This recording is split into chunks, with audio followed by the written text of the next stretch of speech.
जय Hind. Aquatic ecosystem के बारे में हम बात कर रहे थे और इससे पिछले सेशन में हमने बात की थी टाइप्स ऑफ एक्वेटिक ऑर्गेनिजम्स के बारे में और पढ़ा था limiting factors of aquatic ecosystem के बारे में। आज के सेशन में हम बात करेंगे लेक इकोसिस्टम के बारे में और लेक इकोसिस्टम के अंदर हम पढ़ेंगे क्लासिफिकेशन ऑफ लेक्स के बारे में और बात करेंगे लेक्स इन इंडिया के बारे में। इन सभी चीज़ों के बारे में आज हम पढ़ेंगे, बातचीत करेंगे। देखो शुरू करते हैं। सबसे पहले तो बेसिक सवाल, लेक का मतलब क्या होता है? बेहद सिंपल तौर पर अगर कहें तो lake is basically a terrestrial body of standing water surrounded by land और ग्लेशियल आइस।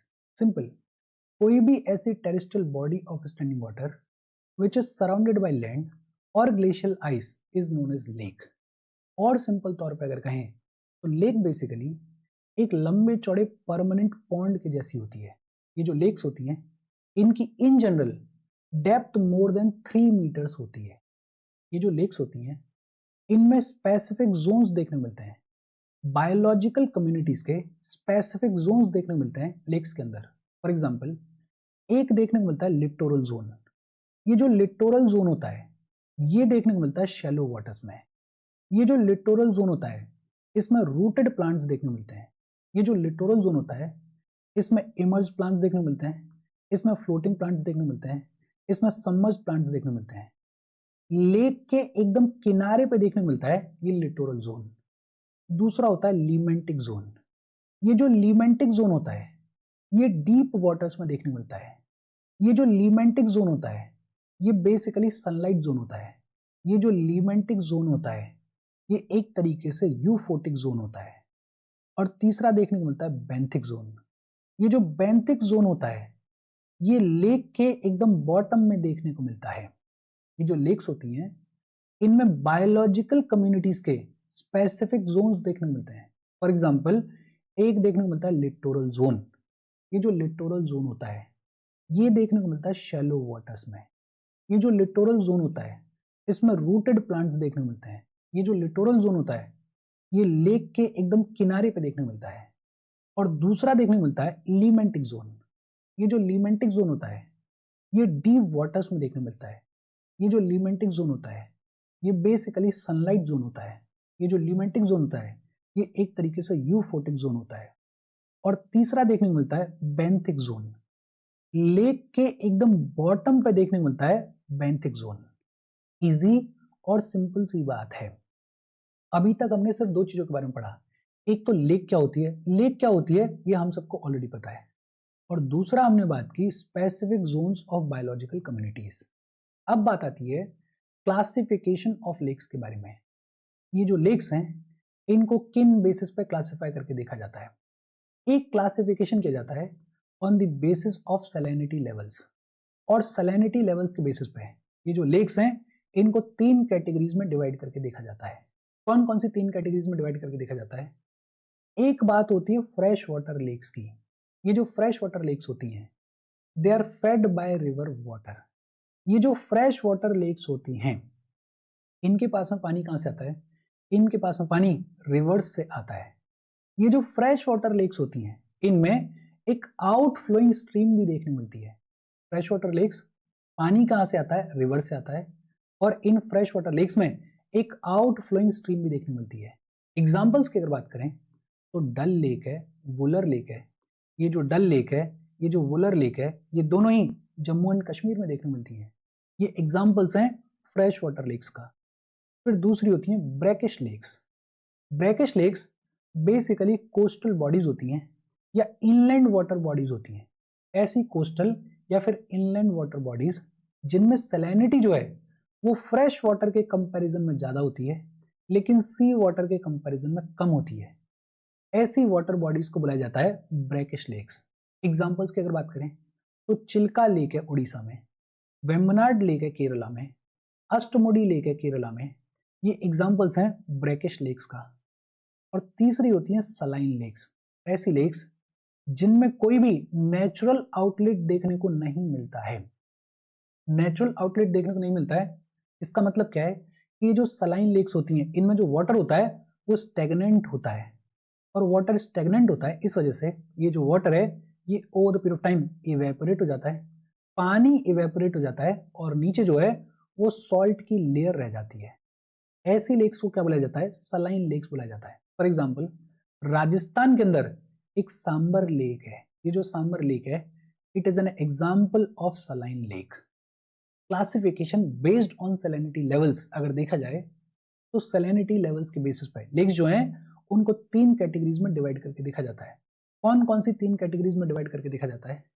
एक बात होती है फ्रेश वाटर लेक्स की, दूसरी बात होती है ब्रैकिश लेक्स की, और तीसरी बात होती है सलाइन लेक्स की। इसके अलावा एक क्लासिफिकेशन किया जाता है लेक्स का on the basis of nutrient content, और न्यूट्रिएंट कंटेंट के बेसिस पे भी लेक्स जो हैं उनको 3 कैटेगरीज में डिवाइड करके देखा जाता है। कौन कौन सी 3 कैटेगरीज में डिवाइड करके देखा जाता है? एक होती है ओलिगोट्रॉपिक। ओलिगोट्रॉपिक बेसिकली ऐसी लेक्स होती हैं जिनमें न्यूट्रिएंट्स का जो लेवल है वो बहुत ही कम होता है, न्यूट्रिएंट्स का जो लेवल है वो बहुत ही लो होता है। दूसरी होती है मीजोट्रॉपिक। मीजोट्रॉपिक बेसिकली ऐसी लेक्स होती हैं जिनमें जो न्यूट्रिएंट्स का लेवल है वो मॉडरेट होता है। और तीसरी होती है ईओट्रॉपिक। ये जो ईओट्रॉपिक लेक्स होती हैं ये बेसिकली ऐसी लेक्स होती हैं जिनमें न्यूट्रिएंट्स का लेवल बहुत ही ज्यादा हाई होता है। न्यूट्रिएंट कंटेंट के बेसिस पे ये जो लेक्स हैं इन लेक्स को 3 कैटेगरीज में डिवाइड करके देखा जाता है। कौन कौन सी 3 कैटेगरीज? एक होती हैं ओलिगोट्रॉपिक, ऐसी लेक्स जिनमें न्यूट्रिएंट्स का लेवल बहुत ही कम होता है। दूसरी होती हैं मीजोट्रॉपिक, ऐसी लेक्स जिनमें न्यूट्रिएंट्स जो है वो मॉडरेट होते हैं। और तीसरी होती हैं यूट्रॉपिक, ऐसी लेक्स जिनमें न्यूट्रिएंट्स का लेवल बहुत ही ज्यादा हाई होता है। अच्छा, लेक्स की अगर बात हो ही रही है तो एक लेक का नाम आपने फॉर श्योर सुना होगा, सुदर्शन लेक। ये जो सुदर्शन लेक है ये कहाँ पे देखने को मिलती है? ये गिरनार गुजरात में देखने को मिलती है। ये जो सुदर्शन लेक है इसको बनवाया गया 300 बीसी में। ये जो सुदर्शन लेक है it is perhaps the oldest artificial lake of India. India की ओल्डेस्ट आर्टिफिशियल लेक है सुदर्शन लेक। सुदर्शन लेक के बारे में हमने बातचीत की है अपने आर्ट एंड कल्चर वाले सेशंस में, और हम बातचीत करेंगे अपने एंशिएंट एंड मेडिवल वाले सेशंस में। अगर आपने वो सेशंस देखें तो आपको पता होगा कि ये जो सुदर्शन लेक है इसको किसने बनवाया है। किसने बनवाया है please let me know in the comment section. और अगर सेशंस नहीं देखें तो प्लेलिस्ट बनी हुई है, वहां पे जाके आप इन सेशंस को देख सकते हो। अच्छा, यूट्रॉपिक लेक्स होती हैं बेसिकली यूट्रोफिकेशन देखने को मिलता है। ये जो यूट्रोफिकेशन देखने को मिलता है ये 2 तरीके का होता है। एक होता है कल्चरल यूट्रोफिकेशन और दूसरा होता है नेचुरल यूट्रोफिकेशन। यूट्रोफिकेशन का मतलब क्या है? ऐसी लेक्स जिनमें न्यूट्रिएंट्स का जो लेवल है वो बहुत ही ज्यादा हाई होता है। कल्चरल यूट्रोफिकेशन का मतलब क्या है? ह्यूमन एक्टिविटीज की वजह से जब न्यूट्रिएंट्स का लेवल हाई होता है, जब यूट्रोफिकेशन देखने को मिलता है तो उसको बुलाया जाता है cultural eutrophication. For example agricultural run of है, इंडस्ट्रियल वेस्ट है, सीवेज है, डिटर्जेंट्स वगैरह है, ये जब लेक वाटर में जाके मिलते हैं तो इनकी वजह से जो न्यूट्रिएंट्स का लेवल है वो बहुत ज्यादा हाई हो जाता है, इंक्रीज हो जाता है। इनकी वजह से यूट्रोफिकेशन देखने को मिलता है। ये जो ह्यूमन एक्टिविटीज की वजह से यूट्रोफिकेशन देखने को मिलता है इसको बुलाया जाता है कल्चरल यूट्रोफिकेशन। और दूसरा होता है नेचुरल यूट्रोफिकेशन। नेचुरल मेथड से, जैसे एल्गी की ग्रोथ की वजह से या एक्वाटिक प्लांट्स और एनिमल स्पीशीज की वजह से जब यूट्रोफिकेशन देखने को मिलता है, जब न्यूट्रिएंट्स का लेवल इंक्रीज होता है तो उसको क्या बुलाया जाता है? उसको नेचुरल यूट्रोफिकेशन बुलाया जाता है। इजी और सिंपल सी बातचीत है, इसमें कुछ भी ऐसा नहीं है जो आपको ना पता हो या जिसको रटने की जरूरत है। बस हाँ, एक बार बेसिक तौर पे देखो, दिमाग को बिठाओ और आगे बढ़ो। होपफुली यहाँ तक चीज आपको समझ में आई होंगी। हम आगे बढ़े उससे पहले वीडियो पे लाइक के बटन को दबा दो। लाइक दबाना जरूरी है बिकॉज यूट्यूब ऐसे ही फंक्शन करता है। जब आप वीडियो पे लाइक के बटन को दबाते हो तो यूट्यूब वीडियो को कंसिडर करता है और थोड़ा सा पुश कर देता है। तो लाइक का बटन दबा दो, शेयर कर दो अपने सोशल मीडिया हैंडल्स पर, व्हाट्सएप वगैरह पे अपने फ्रेंड्स को। जो भी लोग इसमें इंटरेस्टेड है, इससे रिलेटेड पढ़ाई कर रहे हैं, उनको शेयर कर दो। अगर चैनल को सब्सक्राइब नहीं किया है तो फॉर श्योर चैनल को सब्सक्राइब कर लो। और अगर आप केपेबल हो हेल्प करना चाहते हो तो आप हमें हेल्प कर सकते हो by clicking on the join button, या फिर आप कंट्रीब्यूट भी कर सकते हो क्यूआर कोड को स्कैन करके। अच्छा, लेक्स का क्लासिफिकेशन किस तरीके से किया जाता है वो तो होपफुली आपको समझ में आया होगा। अब बात आती है लेक्स इन इंडिया के बारे में। इंडिया में जो लेक्स देखने को मिलती हैं वो बेसिकली 3 टाइप की देखने को मिलती हैं।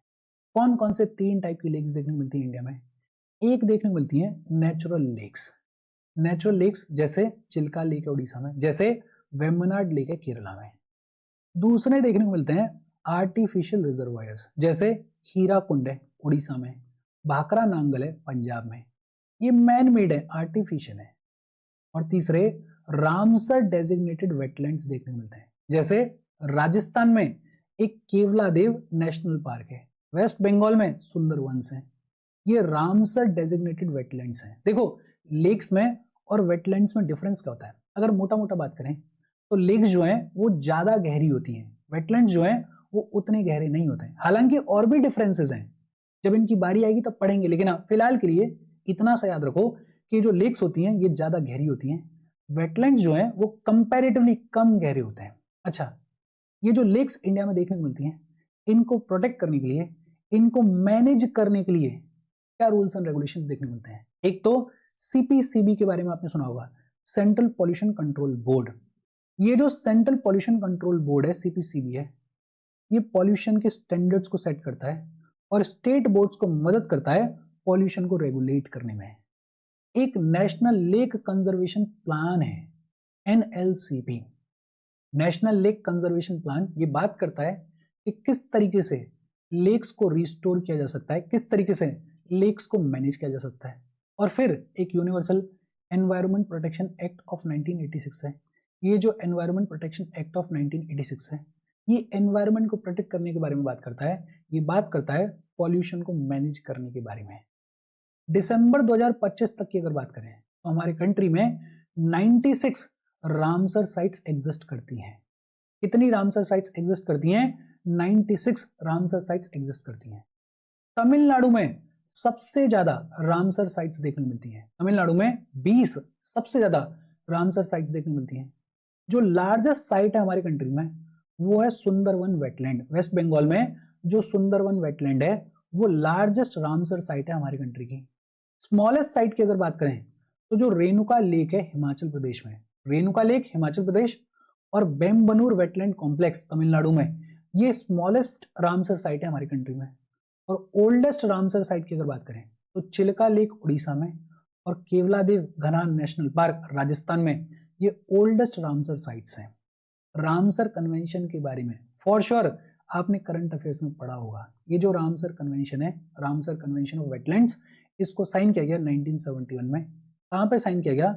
ईरान के रामसर शहर में साइन किया गया और वहीं से इसका नाम आता है रामसर कन्वेंशन।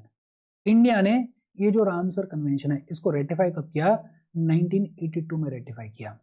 ये जो रामसर कन्वेंशन है इसके बारे में इन डिटेल आप पढ़ोगे करंट अफेयर्स के अंदर। आगे चलते हुए हम भी इसके बारे में इन डिटेल बात करेंगे, लेकिन हाँ फिलहाल के लिए बेसिक तौर पे याद रखो। ये जो चिल्का लेक है उड़ीसा में, ये एशिया की लार्जेस्ट ब्रैकिश लेक है। एशिया की लार्जेस्ट ब्रैकिश लेक है चिल्का लेक। राजस्थान में जो सांबर लेक है वो इंडिया की लार्जेस्ट सलाइन लेक है। इंडिया की लार्जेस्ट सलाइन लेक है ये सांबर लेक। फिर इसके अलावा ये जो केवलादेव नेशनल पार्क है, इसको भरतपुर बर्ड सेंचुरी बोला जाता है। राजस्थान में एक शहर है भरतपुर, उस भरतपुर नाम के शहर में ये जो केवलादेव घना नेशनल पार्क है लोकेटेड है। ये जो केवलादेव नेशनल पार्क है ये आर्टिफिशियल वेटलैंड है। इसको रामसर साइट का दर्जा मिला हुआ है और इसको यूनेस्को वर्ल्ड हेरिटेज साइट के तौर पर भी रिकॉग्नाइज किया गया है। केरला में एक वेम्बनाड लेक है। ये जो वेम्बनाड लेक है it is the longest lake in India. India में सबसे लॉन्गेस्ट लेक कौन सी है? वेम्बनाड लेक है। और एक जम्मू एंड कश्मीर में वुलर लेक है। ये जो वुलर लेक है जम्मू एंड कश्मीर की, it is one of India's largest fresh water lake. India की लार्जेस्ट फ्रेश वाटर लेक है ये वुलर लेक। तो मोटी मोटी चीजें हैं, फैक्ट्स हैं, इनको दिमाग में याद रखना।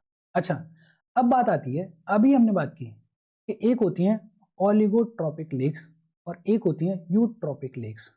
ओलिगोट्रॉपिक लेक्स मतलब ऐसी लेक्स जिनमें न्यूट्रिएंट्स का लेवल बहुत ही कम होता है, और यूट्रॉपिक लेक्स मतलब ऐसी लेक्स जिनमें न्यूट्रिएंट्स का लेवल बहुत ही हाई होता है। इन दोनों को कंपेयर कर लेते हैं। देखो, एक्वेटिक प्लांट प्रोडक्शन और एनिमल प्रोडक्शन की अगर बात करें तो ओलिगोट्रॉपिक लेक्स में ये जो एक्वेटिक प्लांट प्रोडक्शन और एनिमल प्रोडक्शन है वो लो होता है, और यूट्रॉपिक लेक्स में ये जो प्लांट प्रोडक्शन है, ये जो एनिमल प्रोडक्शन है, ये एलिमिनेट हो जाता है। एलिमिनेट क्यों हो जाता है उसका रीजन है। देखो, न्यूट्रिएंट्स का जो लेवल है वो बहुत ही ज्यादा हाई होता है, लेकिन ये जो न्यूट्रिएंट्स हैं ये आ कहां से रहे हैं? या तो ये आ रहे हैं एग्रीकल्चरल रन ऑफ की वजह से, या ये आ रहे हैं डिटर्जेंट्स के ऐड होने की वजह से, या ये आ रहे हैं इंडस्ट्रियल वेस्ट के ऐड होने की वजह से। ये जो सारी चीजें हैं ये एनिमल्स और प्लांट्स के प्रोडक्शन को नेगेटिवली हार्म करती हैं। और अगर यूट्रोफिकेशन नेचुरली देखने मिलता है, जैसे एल्गी की ग्रोथ की वजह से देखने मिल रहा है, तो फिर क्या होगा कि ये जो एल्गी है ये जो सरफेस वाटर है उसको मडी कर देगा, उसको कवर कर लेगा, और जो सनलाइट का पेनिट्रेशन है वो सनलाइट का पेनिट्रेशन कम हो जाएगा। सनलाइट का पेनिट्रेशन अगर कम हो जाएगा तो फोटोसिंथेसिस जो है वो उतने अच्छे से नहीं हो पाएगी, और अगर फोटोसिंथेसिस नहीं हो पाएगी तो ये जो प्लांट प्रोडक्शन है, ये जो एनिमल प्रोडक्शन है, ये नेगेटिवली इंपैक्ट होगा और इवेंचुअली एलिमिनेट हो जाएगा। तो ओलिगोट्रॉपिक लेक्स में ये जो प्लांट और एनिमल्स का प्रोडक्शन है ये लो होता है, लेकिन यूट्रॉपिक लेक्स में ये पूरे तरीके से एलिमिनेट हो जाता है। ध्यान देना, बिकॉज आमतौर पर हम क्या सोचते हैं कि न्यूट्रिएंट्स बहुत ज्यादा हैं तब तो यार प्रोडक्शन इंक्रीज होना चाहिए, लेकिन ऐसा होता नहीं है। होता क्यों नहीं है? बिकॉज या तो ये जो न्यूट्रिएंट्स का लेवल है ये इंक्रीज हो रहा है बिकॉज ऑफ द वेस्ट, जो कि प्लांट्स के लिए, एनिमल्स के लिए अच्छा नहीं होता है, या फिर एल्गी वगैरह की ग्रोथ की वजह से इंक्रीज हो रहा है। और एल्गी क्या करेगा, जो सरफेस वाटर की लेयर है उसको कवर कर देगा, तो सनलाइट का पेनिट्रेशन नहीं होगा। सनलाइट का पेनिट्रेशन नहीं होगा तो फोटोसिंथेसिस देखने को नहीं मिलेगा, और फोटोसिंथेसिस देखने को नहीं मिलेगा तो ये जो प्लांट और एनिमल प्रोडक्शन है ये पूरे तरीके से खत्म हो जाएगा। एक्वेटिक प्लांट न्यूट्रिएंट फ्लक्स के बारे में अगर बात करें तो ओलिगोट्रॉपिक लेक्स में ये जो न्यूट्रिएंट फ्लक्स होता है ये लो होता है, और यूट्रॉपिक लेक्स में ये जो न्यूट्रिएंट फ्लक्स होता है ये हाई होता है। इसमें कोई रॉकेट साइंस नहीं है, ये आपको समझ में आता है। ऑक्सीजन इन बॉटम लेयर की अगर बात करें, लेक के सबसे बॉटम में ऑक्सीजन की अगर बात करें तो ओलिगोट्रॉपिक लेक्स में ऑक्सीजन जो है वो प्रेजेंट होती है। यूट्रॉपिक लेक्स में बॉटम लेयर पे जो ऑक्सीजन है वो एब्सेंट होती है। बड़ा सिंपल रीजन है इसका। ये जो ओलिगोट्रॉपिक लेक है इसमें न्यूट्रिएंट्स नहीं है, लेकिन पानी जो है वो ट्रांसपेरेंट है, तो नीचे तक सनलाइट जा रही है, फोटोसिंथेसिस हो रहा है। फोटोसिंथेसिस में ऑक्सीजन जो है वो बन रही है, ऑक्सीजन रिलीज हो रही है, साथ ही साथ जो ऑर्गेनिजम्स हैं वो रेस्पिरेशन कर रहे हैं तो ऑक्सीजन को कंज्यूम भी कर रहे हैं। लेकिन ये जो यूट्रॉपिक लेक होती है, अब इसमें क्या होगा, मान लेते हैं एल्गी है, एल्गी ने ऊपर से इस लेक को पूरा कवर कर दिया, सनलाइट का पेनिट्रेशन नहीं हो रहा है, पेनिट्रेशन नहीं हो रहा तो फोटोसिंथेसिस देखने को नहीं मिलेगी। फोटोसिंथेसिस देखने को नहीं मिलेगी तो फिर दिक्कत क्या होगी? दिक्कत ये होगी कि ये जो ऑक्सीजन कल तक बन रही थी अब नहीं बनेगी, लेकिन ऑर्गेनिजम्स तो अभी भी हैं, और वो जो ऑर्गेनिजम्स हैं वो अभी भी रेस्पिरेशन कर रहे हैं। तो over the period of time क्या होगा कि ऑक्सीजन जो है वो डिप्लीट होती जाएगी, ऑक्सीजन जो है वो खत्म होती जाएगी और इवेंचुअली पूरे तरीके से खत्म हो जाएगी। दूसरे तरीके से भी अगर देखो कि अगर सनलाइट पहुंच भी रही है तो न्यूट्रिएंट्स तो बढ़ रहे हैं, न्यूट्रिएंट्स बढ़ रहे हैं तो जो ऑर्गेनिक एक्टिविटी है वो इंक्रीज होगी। ऑर्गेनिक एक्टिविटी अगर इंक्रीज होगी तो बट ऑब्वियस बात है कि ज्यादा ऑक्सीजन का कंजम्पशन देखने को मिलेगा, और इवेंचुअली ये जो यूट्रॉपिक लेक्स होती हैं इनमें ऑक्सीजन बॉटम लेयर पे पूरे तरीके से खत्म हो जाती है। डेप्थ की अगर बात करें तो जो ओलिगोट्रॉपिक लेक्स होती हैं वो ज्यादा डीप होती हैं, और जो यूट्रॉपिक लेक्स होती हैं वो शैलो होती हैं। वाटर क्वालिटी की अगर बात करें तो ये जो ओलिगोट्रॉपिक लेक्स होती हैं इनका जो वाटर होता है वो ठीक होता है, अच्छा होता है, उसको यूज किया जा सकता है। लेकिन ये जो यूट्रॉपिक लेक्स होती हैं इनका जो वाटर होता है वो पुअर होता है। अब ये मत समझ लेना कि न्यूट्रिएंट्स का लेवल हाई है तो वाटर बढ़िया क्यों नहीं है। समझो बात को, वेस्ट के थ्रू ये जो न्यूट्रिएंट्स का लेवल है ये हाई हो रहा है तो वाटर की क्वालिटी जो है वो पुअर हो जाएगी। नंबर ऑफ स्पीशीज की अगर बात करें तो ये जो ओलिगोट्रॉपिक लेक्स होती हैं इनमें बहुत सारे स्पीशीज देखने को मिलते हैं। ये जो यूट्रॉपिक स्पीशीज होती हैं, लेक्स होती हैं, उनमें फ्यूअर स्पीशीज देखने को मिलते हैं। फ्यूअर स्पीशीज क्यों देखने को मिलते हैं? बिकॉज इतना हाई न्यूट्रिएंट्स का लेवल, इतना हाई वेस्ट का लेवल, सनलाइट के पेनिट्रेशन में दिक्कत, इसमें कुछ ही स्पीशीज हैं जो कि सर्वाइव कर पाएंगी, हर एक स्पीशीज सर्वाइव नहीं कर पाएगी। तो जो नंबर ऑफ स्पीशीज होती हैं वो फ्यूअर होती हैं इन यूट्रॉपिक लेक्स। सॉल्ट्स की अगर बात करें तो ओलिगोट्रॉपिक लेक्स में यूजुअली जो सॉल्ट होता है वो कम होता है, और यूट्रॉपिक लेक्स में जनरली ये जो सॉल्ट होता है वो ज्यादा होता है। ये जो कंपैरिजन है, इस कंपैरिजन को प्रीलिम्स के पॉइंट ऑफ व्यू से बेसिक तौर पे याद रखना। एक बार इसको दोबारा से रिवाइज कर लेना। जैसे प्लांट प्रोडक्शन और एनिमल प्रोडक्शन ओलिगोट्रॉपिक लेक्स में लो होता है, यूट्रॉपिक लेक्स में एलिमिनेट हो जाता है। जो न्यूट्रिएंट फ्लक्स है वो ओलिगोट्रॉपिक लेक्स में लो होता है और यूट्रोपिक लेक्स में हाई होता है। Oxygen in the bottom layer oligotrophic lakes में प्रेजेंट होती है, लेकिन यूट्रोपिक लेक्स में पूरे तरीके से एब्सेंट होती है।